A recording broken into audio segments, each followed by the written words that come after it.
Blackbeard was a notorious pirate of the sea, also known as Edward Teach. He's also in the anime One Piece along with Whitebeard.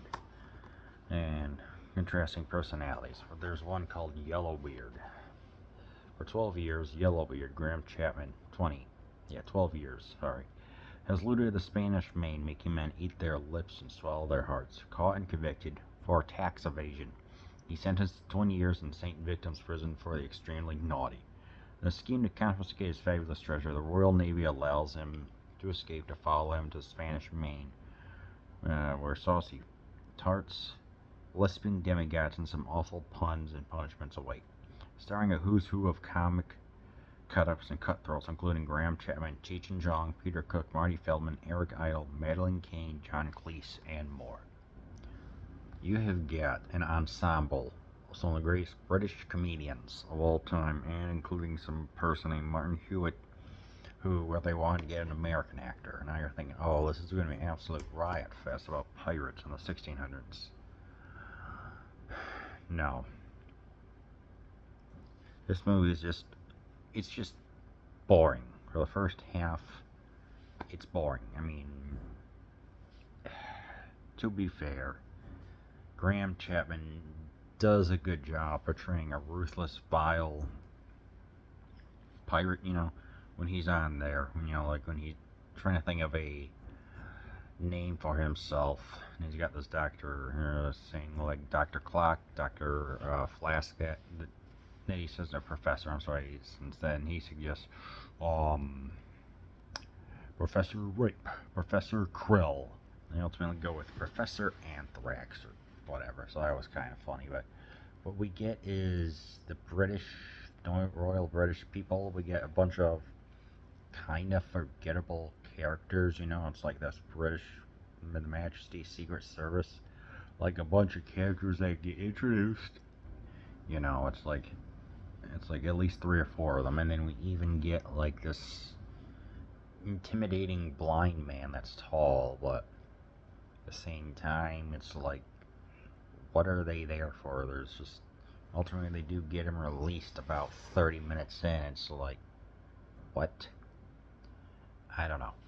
Maybe it's just the dry British humor. Maybe I just wasn't in the mood for it. But at the same time, it just felt like there's just too much going on. So trying to search for him, and he's there, and I'm just thinking, he's acting like Patchy the Pirate, from SpongeBob. But it just feels, when he's not on screen, it just feels meaningless, humorless. I don't know. I admit I got maybe a couple of chuckles of where, like when they're asking Pew, Harvey Blind Pew is his name, like where they say, I could tell, like, based on his beard, which had this Hessian fibrous certain sound, or you kind of described it, okay, that was kind of funny, I guess, but then it just, I don't know. I hit the triangle button, and I said, we're only 32 minutes into this bore fest. I'm like, can we please get to some freaking pirating? And we do for a while, and I'll admit, when the pirating happens, it actually feels like it's an Errol Flynn adventure. It feels like a Douglas Fairbanks adventure. It's all a tribute to all the pirate movies of the past, I guess, when it actually happens. And they notice that there's a person yawning. They throw in here, give him a swimming lesson. I'm like, yes, this was an exaggeration of what pirates do. And I'm like, this is what I want. And it's like, but at the same time, it's just so needlessly meandering in the first 45 minutes. I mean, John Cleese is in here, but and then you have Cheech and Chong, and I'm like, Cheech and Chong, huh? And it's the only reason I'm even watching this movie, and all that, and Far Out Man, which will be coming soon. They are there for, in the very beginning, I'm like, okay, they're entertaining enough. And then they don't appear until an hour later, where Tommy Chong's portraying all bark and no bite ruler, where his torturer, I guess, invents like an inquisitor's chair, I guess you could say. And I'm thinking, okay, this is actually funny. I mean, they even have some like acid. That's enough. What do they say? That it can boil iron, flesh, and bone, but it won't boil gold. Which I found kind of funny. And of course, here's Cheech with a mustache right here. I don't know. I like the mustache. They say, hey everyone, let's all try and lure them into a trap. So it's like pretend that you're wounded, but don't overact. Otherwise, I will scare you to death. And ultimately, and then the crew comes, and it's just it. We get enough of Yellowbeard, but it felt like they could have used more, which I can't believe I'm saying. What we get is fine. He carries the movie, but it just doesn't. It kind of takes a back seat for a while. I don't know. It just. Of course, we get the ensuing scuffle where the pirates, they fight. What with the cutlass swords and everything, and I don't know. It's just too meandering. Which, to be fair, this movie, when Keith Moon, the drummer for the first drummer for the Who, and a bunch like Peter, or what was his name?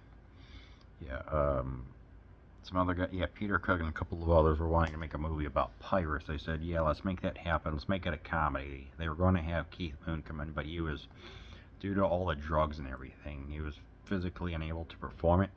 So they paid a tribute with him, Captain Moon or whatever, which I thought was a nice touch.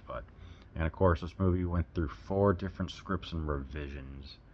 When it was from the 1970s to the 1983 when this got released, the style of comedy had changed. So it was like half British, half American humor. So the physical stuff is fine, and in the end, when like they're trying to find the treasure, doing the staggering and the crawling, and it's just like this group just trying to figure it out, that was kind of funny. And there's a father-son dynamic, I guess, like what it is of being a pirate. Of how he says, like, saying, hey, your son is a gardener of all things. I'm like, huh? So of course, for some reason, the wife of Yellowbeard or whatever decides to copy a map and puts it on his son's head. I'm like, why would the wife do that? That is so stupid. Which I get is parodic / satirical, but it's just, I don't know. I mean, when it's pirating, this movie is great. When Cheech and Chong are in here, it's funny. Marty Feldman, and we're not talking Marty Feldman, Chevrolet dealer. He played Igor in Young Frankenstein. You can tell by his eyes. I don't know.